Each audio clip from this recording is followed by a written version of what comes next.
Gusto ko pa sana makita yung mga anak ko.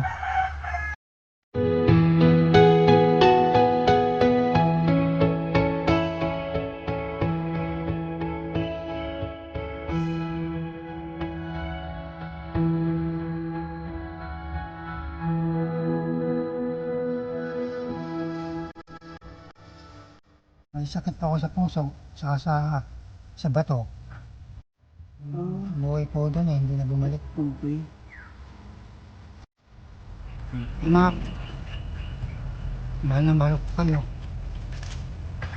Lagi lang ako kayong napapanaginipan. Gusto ko na kayo mayakap.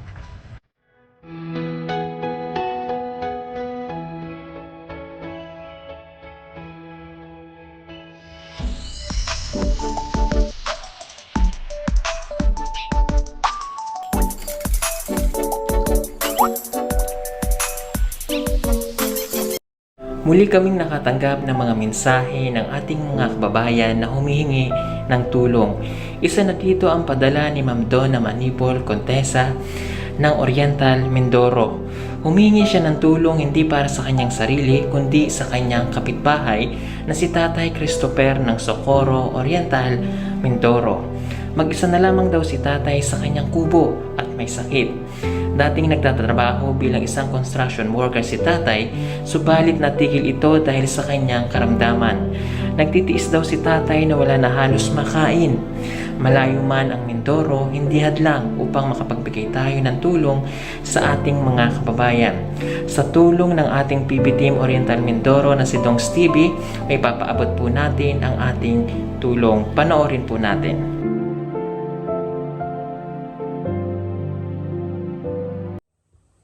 Yung mga idol, nandito tayo ngayon sa Socorro, Pasay 1. Nag-message po sa atin si Sir Pugong Biyahero. Ako po ay si Dongs TV, isa sa team ng PB Team o Pugong Biyahero Team. At dito po nakapalagi sa Mindoro. So nag-message po sa atin si Sir Pugong Biyahero para puntahan po dito yung isang ating tutulungan na dito po mismo sa Pasay 1. Kaya hinanap po natin siya at andito po na tayo. So tara, puntahan po natin yung bahay niya. Tay, magandang umaga po, Tay. Ayun. Kaya kumusta po ang buhay ninyo dito ho?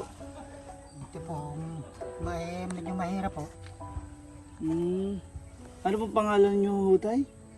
Ang Christopher po, Christopher Mangguba. Mangguba. Ilang taon na ho kayo? 45 po. Pwede ho bang makaupo ng saglit sige po. dito? Opo. Kayo po ba'y nasaan po ang pamilya niyo? Nasa Iloilo po. Buhay po doon eh, hindi na bumalik. Okay. Bakit naman po ho hindi na sila? Hindi ko po alam ang dahilan eh. Nagkasakit po ako noon, nagtatrabaho po ako sa Manila ng kontraksyon. Nagpaalam sa akin na makauwi. Ay, nung umuwi, hindi na bumalik. Bago nagkasakit naman po ako. Kaya hindi ko rin po sila nakikita. Ilang taon na ho kayong wala po dito yung pamilya niyo? Nasa 11 years na. 11 years ho kayo, tatay? Mag-isa? Opo. 11 years. Pero ilan may anak ho ba kayo? Dalawa po. Dalawang anak. Ano po kayang dahilan bakit kayo po iniwan ng inyong asawa ho? Hindi ko po alam eh. Basta't ang paalam lang po sa akin, di uuwi sila. Ranay niya. Ay hindi na po bumalik eh. Pinababalik ko naman po, hindi bumalik. Ano kung ako yung nagkasakit, wala po nag-iintindi sa akin. Nabanggit niyo pong nagkasakit ho kayo. Ano pong sakit yun ho? May sakit pa ako sa puso, saka sa bato. Paano ho yung pagkain ninyo araw-araw, tatay? Ay pagka may nagbibigay po, edi bibigay sa akin pagkain yun. Nakakain. Ay lalo't hindi na po ako makatrabaho ngayon. Gawa ng, Okay po, sige. gawa ng sa sakit ko po kaya hindi na makatrabaho. Ilan taon na hong iniinda nyo ho yung inyong sakit, tatay? Medyo matagal-tagal na rin po. May ano na, buhat po nung asawa ko yung umalis. Nagkasakit na po ako. Ay, wala po kayong contact sa inyong asawa ho, tatay? Wala po, gawa ng nawala na po yung cellphone ko. Nasira na. Kaya wala pa akong makontak. Gusto ko pa sana makita yung mga anak ko. Ilang taon na hong hindi nyo nakikita ang inyong anak? 11 years na. Sila nakikita. Ay, ito ho ang bahay ninyo, tatay. Mag-isa lang ho kayo dito. Isa lang po ako dyan. Ano ang pagkain nyo ngayon? Pwede po nating makita yung loob, tatay, yan. Bahay.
Kaya pa kayo dito, malulugso na. Ito oh. Kita nyo? Yan na yung flooring. Ayun, ano na? Ay, pwede na kayong masugatan ho dito, tatay. Yung butas ng flooring ninyo, tas Lumubog po yan. Bumati. Dito. bumabaha ho dito, Nagbawa tatay. po dito yung dagat, lumaki. Noong December, hanggang dito pong tubig.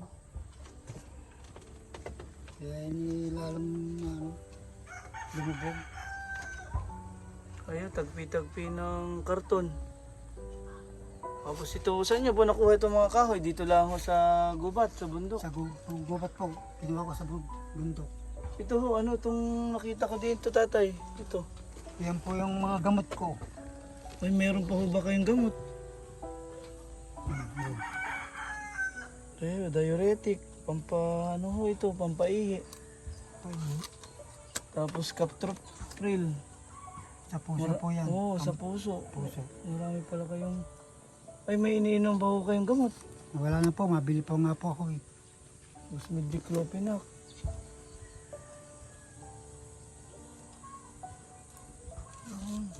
Dami niyo pala pong minimaintain ng gamot, tapos mag-isa lang ho kayo sa buhay. Hmm.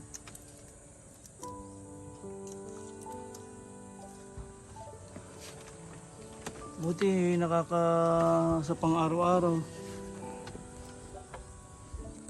Ilang taon na ho yung anak niyo ho, kung bibilangin natin? Bali, ilang taon na ho kaya yung anak ninyo na... Mag-12 na po siya ngayong April. Umalis po yun ay Ay, ilang... ano pa lang po siya, 1 year. Yung panganay ko. Yung bunso ho. Yung bunso ay mga ilang buwan pa lang po. Oh, grabe pala tatay ang inyong kalagayan ngayon. Yung nakita natin ngayon, grabe. Paano nyo nalaman yung sakit nyo ho? Na gano'n sa puso? Nagpa-tingin pa ako sa doktor sa Kalapan. Sa puso ho at saka Saka sa bato sa abdo. sa bato sa... Kailangan po sa akin yung opera. Wala lang po akong gawang pang pa-opera. Pero hindi pa po kayo nag-ultrasound kung ano nang itsura ng Anong sa loob ng inyong yung sasakit sa bato? Hindi pa po. Kaya wala pa akong iniinom na gamot eh. Kaya hindi, wala pa akong ano. Wala man lang gamot na nainom. Oo, tingnan niyo. Oo, mga ka-idol, pag pumasok tayo dito, pumasok. Oh. Kita natin, butas ho. Ay lulog sunod. Sabi ni tatay, bumabaha daw po dito pagka malakas po ang ulan. Pagka ano, Mga bagyo, mga ano. pinagtagpi-tagbing yero, mga gamit ni tatay. Hayaan nyo ho tay sa pamagitan ng programa nito natin ay baka po may tumulong sa atin. Salamat kung ganun. Tagpi-tagpi na yung tagpi-tagping pawid, yung ano, tapos yung dito sa kisame niya, pinagtagping plastic at karton ho.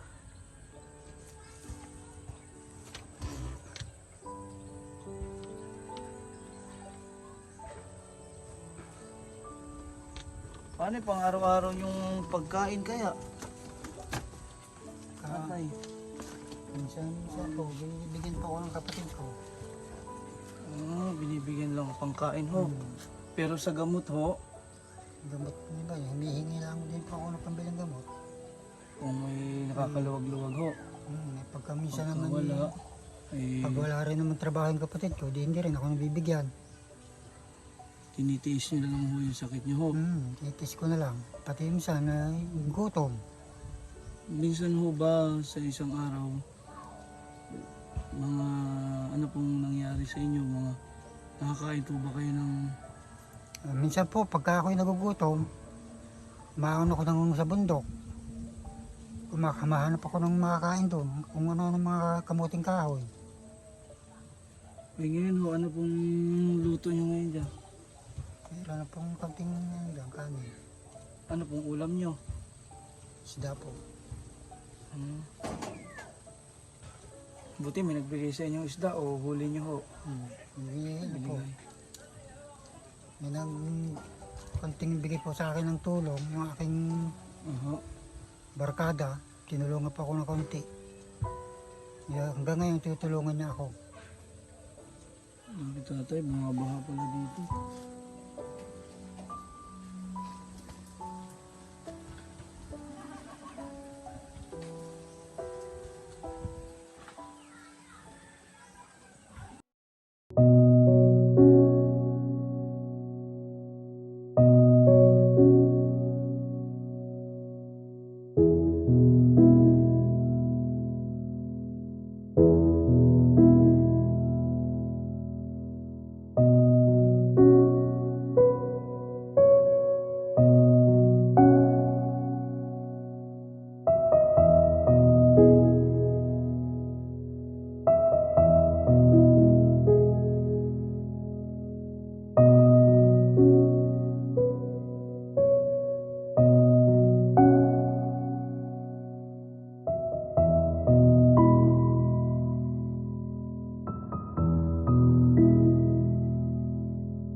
Tay, kapag namimiss niyo yung anak niyo, sabi niyo ho sa akin na minsan, Gabi-gabi pa akong umiiyak.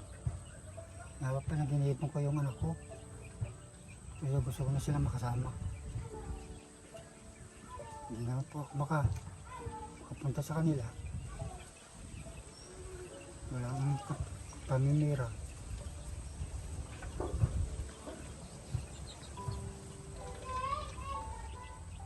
Kaya nihiling ko sa Panginoon na makita ko ang mga anak ko.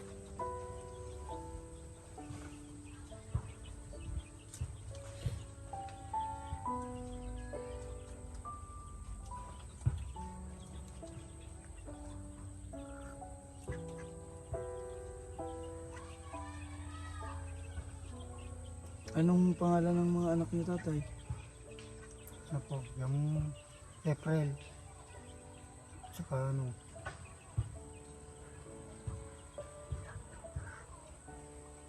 Yung bunso ho, anong pangalan? gusto ko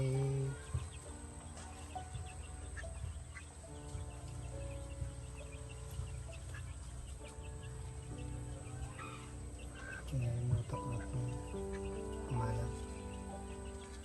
Kung may sasabihin po kayo sa asawa niyo ho, tatay, kung makita man niya itong video ito, ano pong masasabi niyo? Ang masasabi ko lang sa asawa ko, gusto ko na makita ang mga anak ko. Makapiling ko man lang. Mga anak ko kahit konting panahon.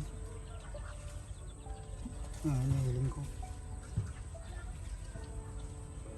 Sa inyo hong panganay, baka nanonood din siya. Anak, mahal na mahal ko kayo. Lagi ko kayong napapanaginipan. Gusto ko na kayo mayakap.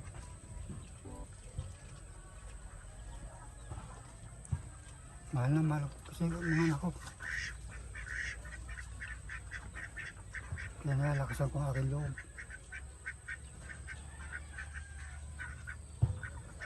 Kahit ako maraming sakit.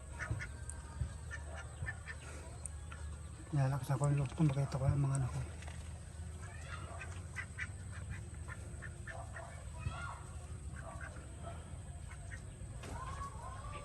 Mahirap po talaga, tatay, pagka malayo sa pamilya. Ano ho? Kayo mag-isa. Tapos, ito pa. May karamdaman ho kayo.